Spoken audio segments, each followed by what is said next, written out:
Blocking is a word that refers to the movement of people in front of the camera. This is the same term that's used in theater to mean what actors do on the stage. In film, there's no particular stage. In theater, the point of view of the audience is from the seats. In video or film, the audience's point of view is the camera. So when it comes to talking about blocking of a film, we're talking about the movement of people in front of the camera. This includes where they go, how big they are in the frame, how many people we see on screen, and how far away they are from the camera. Alfred Hitchcock was a master at blocking dramatic films. Alfred Maysles, the great documentary filmmaker and camera person, was really a master at determining the blocking that happened in front of the camera as it happened in real time. It took these filmmakers a lifetime to become confident and experienced. Watch these scenes. Let me explain what's happening in the blocking. We need to start by identifying what's happening in front of the camera so we can start to understand where we need to put the camera when it's our turn. Here are two scenes that I can deconstruct in our blocking.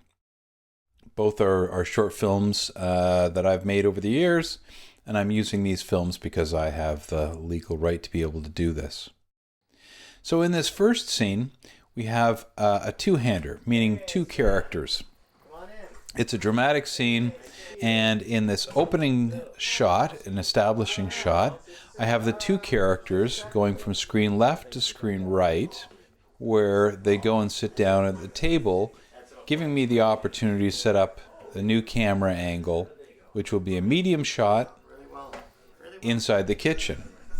So the eye line in the wide shot established the block between the screen the axis between the characters, meaning that I can move the camera anywhere on that side, their right side of their eye line, which I do. I go from one medium shot to another medium shot, and I can cut back and forth between these two shots.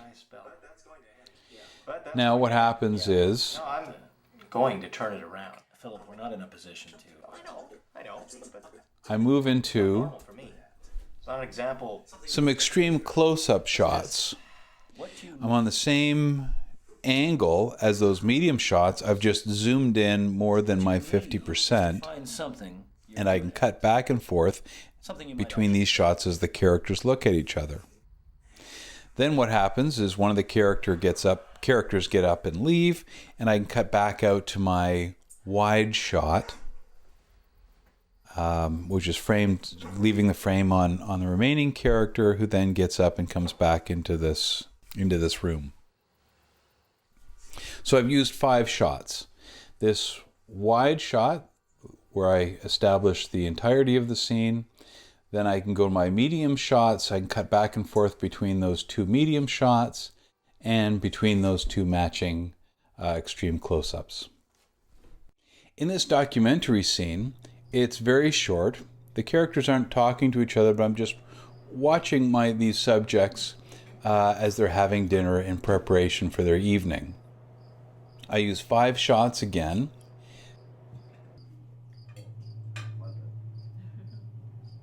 Here's the wide shot that establishes the location, and we see everybody in context. Then I cut to a 2 shot of 2 of the characters and then into a close-up.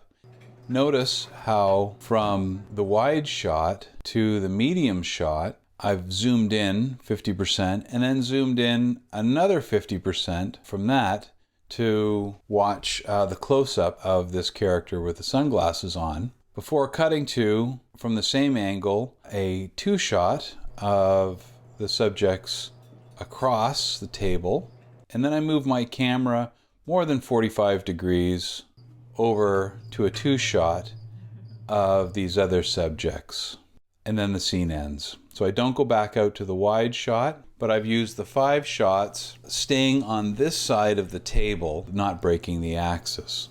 staying between the gentleman on the right and the gentleman on the left with his baseball cap on backwards. So there's a blocking for a documentary where I'm just capturing what they're doing in the moment. Blocking is simply a description of people in front of the camera, where they are, where they move, and their relation to the camera. Next, I want to refer to a couple of terms that's going to help us understand the geography when it comes time to decide where the camera should go.